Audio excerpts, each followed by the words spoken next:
I think everybody here probably has something valuable to say. So, here's the cards. Even if you go in and don't speak, I think just going in and sitting down for a while. Artists that are going to have to be locally relocated, as well as having a huge concrete massive structure that's going to bring polluting cars into the neighborhood, as well as a lot of traffic problems for the surrounding neighborhoods. So these are all reasons why we feel like the stadium doesn't need to go into the heart of downtown. We need other types of small pedestrian-friendly development downtown to make our downtown desirable, not another huge concrete structure. Thank you.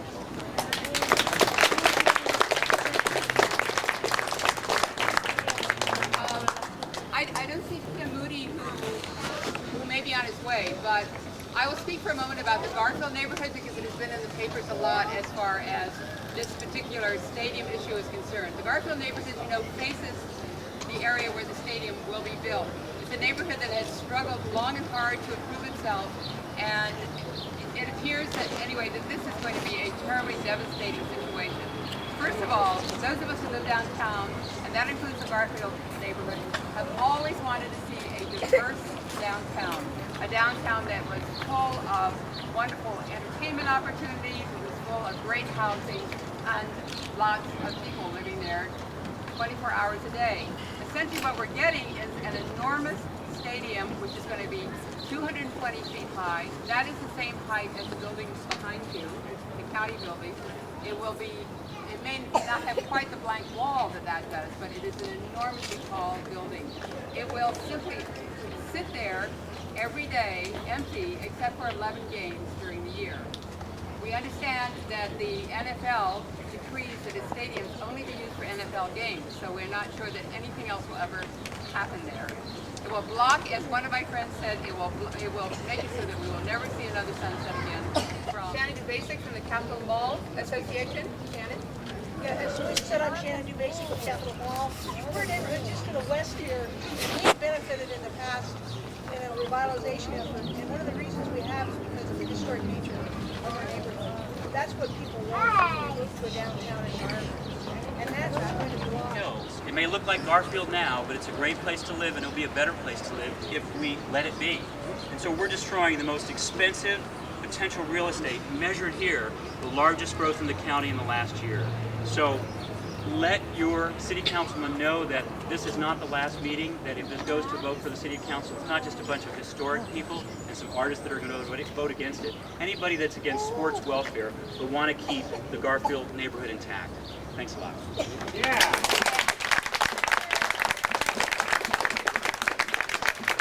Now is Tim Moody, who is the vice president of the Garfield organization, who has a few words to say.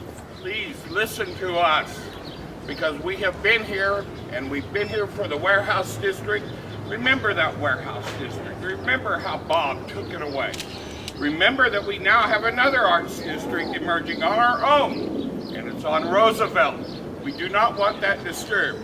Now, we have met with our councilman, and he assures us two things for sure. One is the Genome Project between ASU, NAU, and ASU, which will give us real jobs and real education. That project will not be interrupted. It will be downtown, and I'm praying to God that it be where the stadium is, because those are real jobs, those are real people. Because of what lies underneath. This is it right here. This is what's going to be presented to the City Phoenix Council in a few moments' time. For some of you, you will only see dirt. That's all you will see.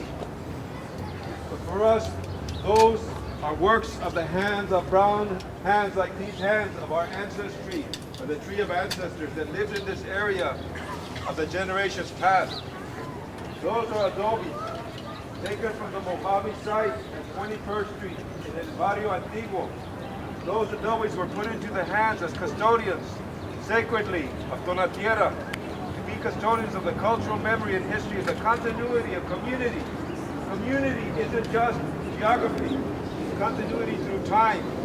The root of that continuity that you see on those corn stalks, those signs, tied to us and our presence here today. In a moment's time, these will speak before the City Council, remind them once again, not only about the history, about our presence, but about the future that we're here to fight for. Dona Tierra, 7th Street of McKinley, is an indigenous people ceremonial site. It is, it will be, it will continue to be.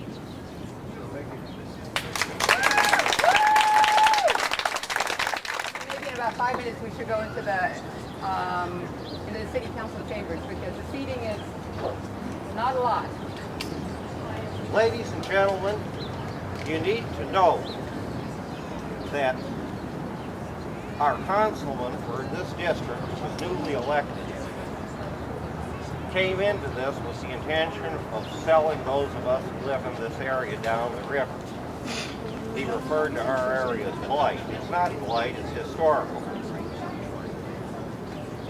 The only conclusion that I can give is that if they go ahead and insist on picking this site, they're intellectually corrupt and morally bankrupt when there are options of locations that will disturb no one and destroying what little bit of history is left in downtown Phoenix. Most of it was destroyed in the past 30, 40 years. My home's nearly 100 years old. It's Dr. Shackelford's boyhood home. In order to satisfy a criteria of historical, geographical, age, a notable person, or architecture are criteria. My house fits all of those things.